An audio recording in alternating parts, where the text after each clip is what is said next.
sahabat Nabi perempuan namanya Asma binti Abu Bakar.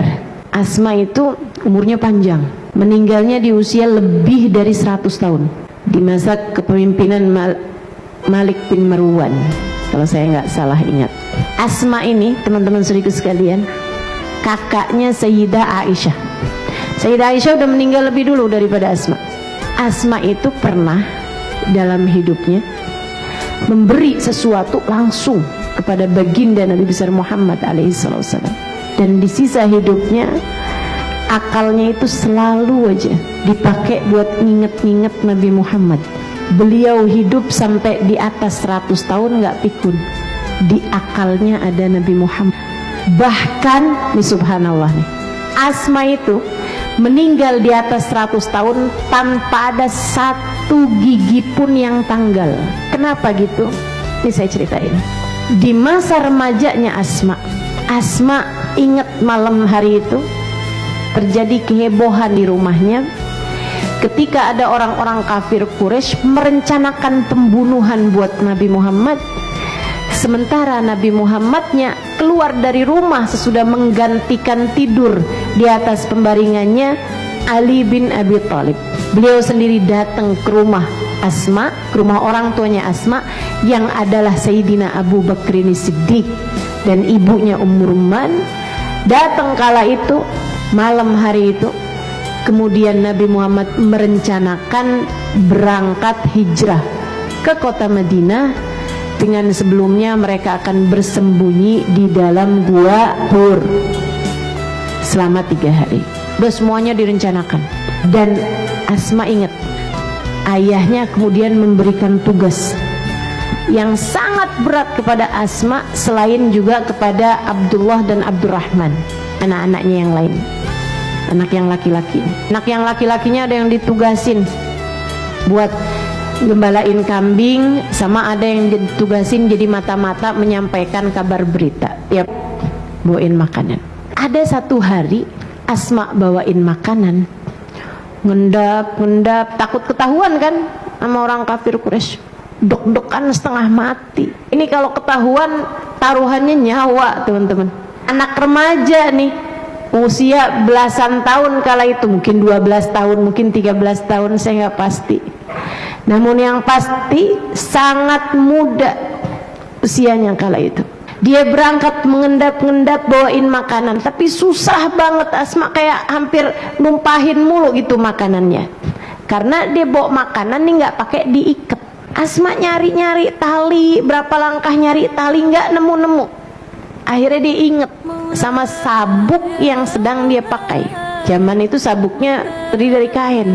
Jadi Asma pun ambil tuh sabuk, dah nggak sabukan nggak apa-apa deh. Asma, tapi ini dua tempatnya nih mesti dibawa dua-duanya nih pakai tali gitu. Sementara sabuknya hanya satu. Asma pun kemudian membelah sabuknya tersebut dengan giginya. Dia pakai, dia gerigitin sampai akhirnya bisa terbelah. Dia pun belah tuh sabuk jadi dua. Dia ikat makanan yang satu pakai sabuk yang satu, dia ikat lagi pakai yang satunya lagi. Dia pun berangkat jalan sampai masuk ke guanya Nabi Muhammad. Masya Allah, Asma senang banget, alhamdulillah berhasil nih bawain makanan buat dua orang paling tercinta di sisinya. Yang satu orang tua badannya dan juga orang tua akalnya, ayahandanya Sayyidina Abu Bakrin Siddiq, guru dalam kehidupan beliau. Yang satu lagi adalah orang tua bagi akal dan hatinya, baginda Nabi besar Muhammad sallallahu alaihi wasallam. Dua orang paling tercinta dalam hidupnya. Asma suguhin makanannya, Nabi Muhammad liatin aja. Apa tuh Asma yang kamu pakai buat ngikat makanan itu? Sabuk Rasul. Lah jadi kayak begitu sabuknya? Iya Rasul, pas di jalan tadi nih susah bawa makanannya, saya baru ini gitu, baru rasain gitu, jadinya nyari tali nggak nemu, ya udah aja lah Rasul, sabuknya saya pakai buat ngikat makanan. Tapi kok jadi rusak begitu? Saya belah Rasul, pakai gigi saya, kan perlunya dua, sabuknya cuma satu, jadi saya gerigitin Rasulullah, ya saya belah tuh, jadi kayak begitu rusak. Nabi Muhammad bilang, ya Allah, gantikanlah untuk Asma 2 buah sabuk di surga. Asma cuman modal sabuk, dapatnya surga. Kan gak mungkin Asma gak masuk surga kalau udah ditungguin nama 2 sabuk. Membuatmu seharusnya berpikir, sebab ini juga telah membuat saya berpikir, kira-kira apa yang menunggu saya di surga? Atau malah jangan-jangan saya sudah ditunggu sama dosa-dosa di dalam neraka. Apa kira-kira yang sudah menunggumu, teman-teman? Dosa-dosakah yang dapat membuatmu terjerumus saat kamu melewati neraka?